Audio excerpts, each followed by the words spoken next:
Pinili kong dumaan sa underpass.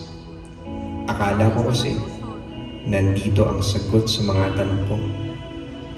Akala ko dito ko mararamdaman ang saya na hinahanap ko. Na nandito ang papawi sa mga kalungkutan ko. Nagkamali ako. 5 taon nang nakalipas mula nang namatay si Erica. Pero hanggang ngayon, buhay pa rin ang mga alaala niya. Siya kasi ang nagturo sa aking mangarap. Dahil sa kanya, nalaman kong lahat pala ng tao ay dumadaan sa kanya-kanyang underpass ng buhay nila. Madilim, masikip, mabaho, at kadalasan, mahaba na para bang wala ng katapusan. Pero makikita mo na sa dulo nun, may puting liwanag. Palabas, paakyat. Pero ikaw mismo ang pipili kung lalabas ka o mananatili ka na lang sa baba. Pinili kong lumabas nang matanaw ko ang liwanag. Dahil alam kong doon, may naghihintay ng mas magandang buhay sa akin. May pag-asang nagsasabing, hindi ka nag-iisa.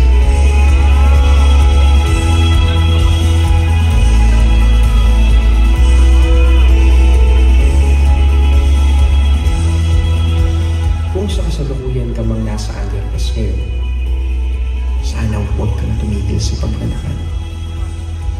Huwag kang mapagod. Huwag kang manatili dyan. Dumaan ka lang. Huwag mong tambayan.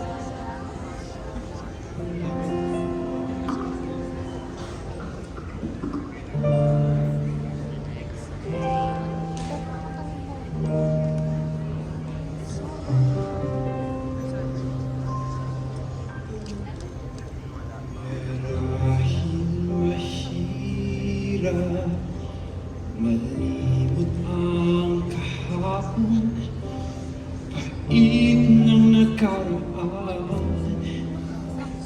Ako'y sinusundan, marahil mahirap.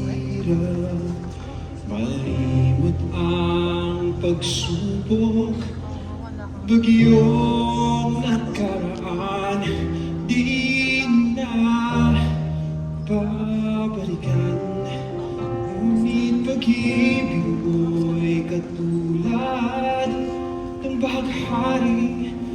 Pag-asa sa akin ay lumingap, tagumpay ko'y narito na.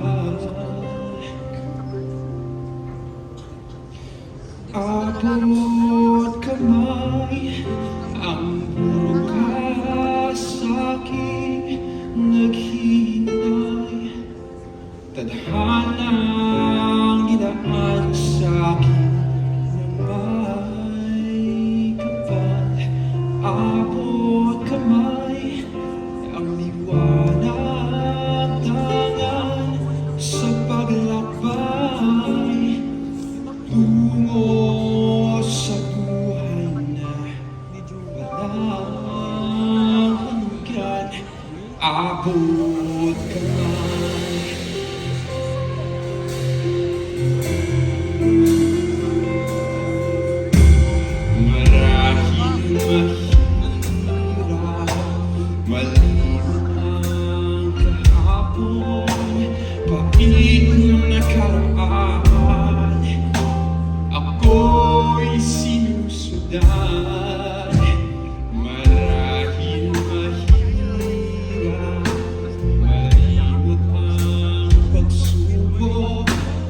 iyong nakaraan di na babalikan.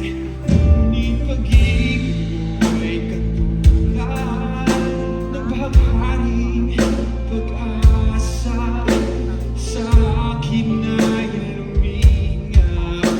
Tagumpay ko'y narito na.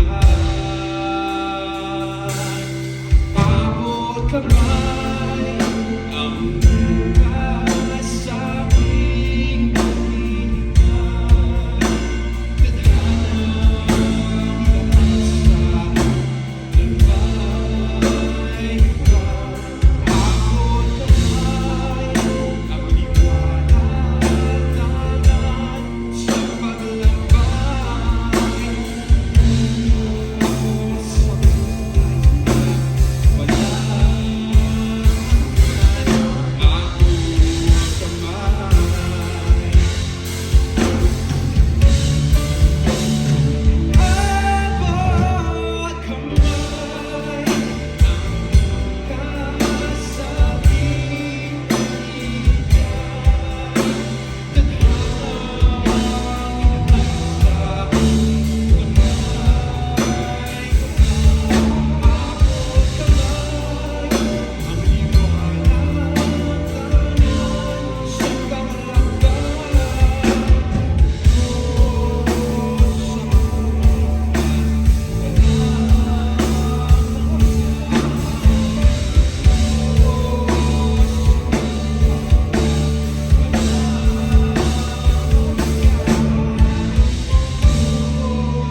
abot kamay.